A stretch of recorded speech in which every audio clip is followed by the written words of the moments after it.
What is going on, everybody? It is Alex from Everything for iPod, and today I will be testing out the fingerprint scanner on the brand new Samsung Galaxy S5.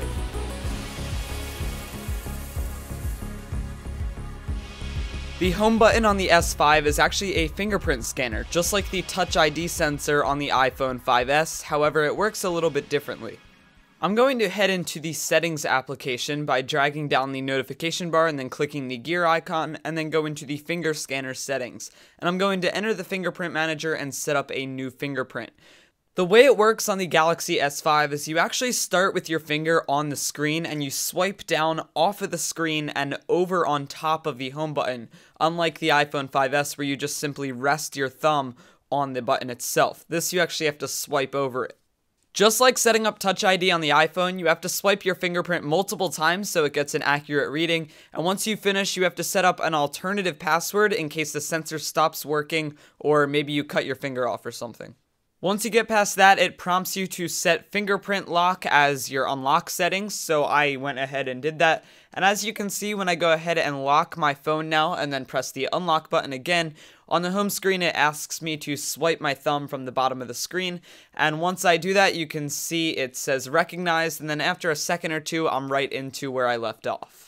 When the phone recognizes your fingerprint, there's a little animation saying it was recognized, and I really don't like that animation because it slows down the whole process. I'm not sure if Samsung put it there to cover up slow loading times or anything, but if they could do away with that animation and make you get into your phone just a little bit faster after unlocking, I think that the fingerprint scanner would be much better. Besides unlocking your phone, you can also use your fingerprint to verify your Samsung account, which to me is kind of useless, but if you use a Samsung account and you think this feature would be helpful, let me know down in the comments below. But I personally don't know too many people that use their Samsung account on their Samsung phones. Personally, I just stick to the Play Store and that's how I get all my media. So I think it would be much better if you could use your fingerprint to make purchases in the Play Store and even have it remember passwords. So if you're logging into things using Chrome or the internet browser, you can just use your fingerprint to log in, but at the moment that functionality is not available.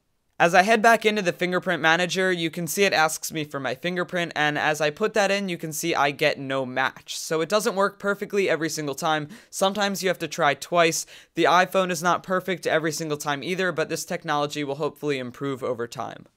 Up top, you can see that you can add up to 3 fingerprints, and personally, I think that number should be a little bit higher. I think most people are going to want to register both their left and right thumbs as well as their index finger, and if more than one person uses the same device, you're going to need to be able to save more than 3 fingerprints.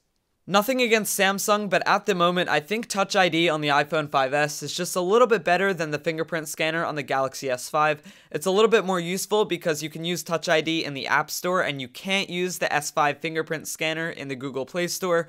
Also, resting your thumb over the home button is a little bit easier than swiping down over the home button.